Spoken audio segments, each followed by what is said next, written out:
Alright man, I know on my last video I talked about how the Fantastic Four will create a new era for the MCU. Now I want to elaborate more on this video because y'all don't really know how impactful it is to add the first superhero family into the MCU. So man, let's get to it, dog.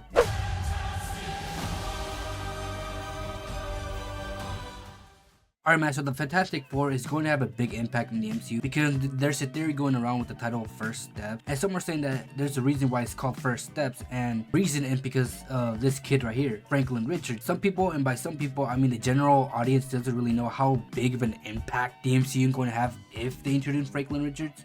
FranklinRichards is a kid, but not no ordinary kid. No.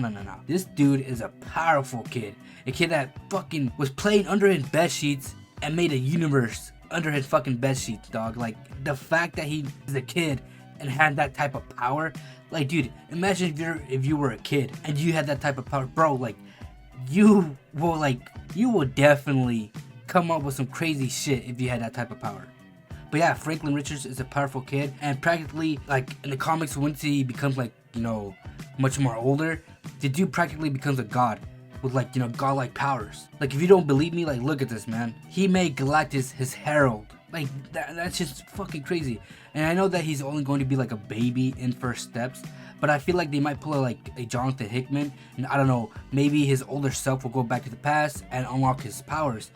And, you know, correct me if I'm wrong, I believe that was in Jonathan Hickman's you know, run. I could be wrong, like, you know, I could butcher this, so, you know, correct me down in the comments if I'm right or not. You know, if I'm wrong, then I wholeheartedly apologize. Anyways, why am I saying this? Why is it a big impact? Well, if they introduce FranklinRichards and not nerf him heavy, then it's GG's for the X-Men. You see, the X-Men, for the general audience, there's something called Omega Mutants, and basically they are the top dog mutant in the chain. To give some examples, we have Magneto. Magneto is classified as an Omega level mutant because he controls the electromagnetic field, and we've seen a glimpse of that. And I believe in the X-Men Age of Apocalypse, or Days of Apocalypse. No, I'm pretty sure it's Age of Apocalypse or X-Men Apocalypse.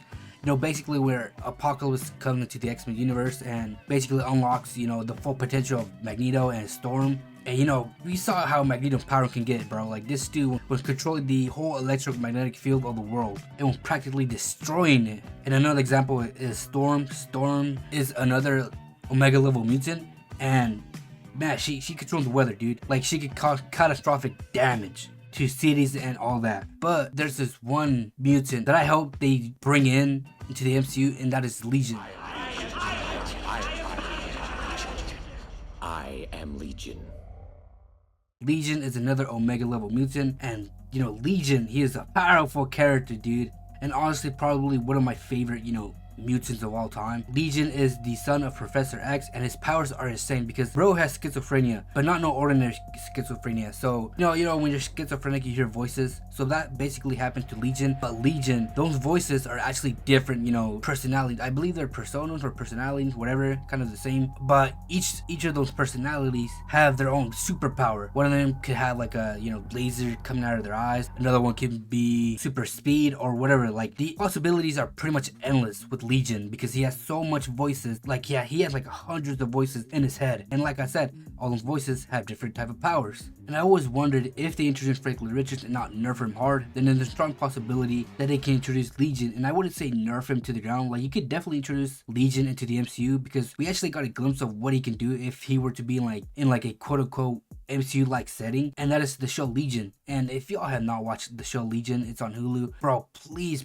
watch it, dude. It is an incredible show. Now, when or if we get introduced to Legion, hopefully we could get something similar to what Legion show gave us. And shit, I would like Dan Stevens back in Legion, man. He was a phenomenal actor to play as Legion. So yeah, man, again, if they introduce FranklinRichards and not really butcher him too much, man. Like, I know they kind of butchered Wanda. I know, like, recently, like, Wanda was slowly starting to get to her comic like level, but they did kind of nerf her a lot, man. I'm not gonna lie. And I want to talk about another theory, and this theory revolves around one person, and this person is heavily connected to the Fantastic Four. I know some people are really upset that we did get a person like playing Dr. Doom, and what I mean is like a Romanian person, you know, playing Dr. Doom, and we got RDJ as Dr. Doom. And I'm not gonna lie, dude, people got to know that this isn't going to be the MCU Dr. Doom. Like, I have a feeling that this universe that Dr. Doom is in is the one from the Fantastic Four movie, and I have a feeling that Reed Richards quote unquote ruined Tony Stark's life in that movie. And by ruin, I mean he isn't as successful as he is like in his counter stuff universe in the like in the MCU, for example. And I feel like they're going to pull like elements of that one comic. I can't remember the name of the comic, but it's the one where Victor Von Doom switches brains with Tony Stark and basically takes over Tony Stark's life. And then Tony, aka Doctor Doom, becomes an Iron Man version of like a Doctor Doom. So like they kind of like mix the suits together. So I feel like they're going to take some elements of that, but minus the whole brain switch. I feel like Tony hates Reed to the point where he becomes Doctor Doom. And again, this is my theory. I feel like that's where they're going. I feel like that's why we're getting RDJ as Doom. But hey man, it's a theory. I'm in no way saying this is how he is. And I don't want people being like, oh bro, like you're stupid. Like that's a stupid theory. Like of course it's a stupid theory, bro. Like I'm not saying like this is confirmed. Like it's just fun to play around, dude. It's just fun to theorize.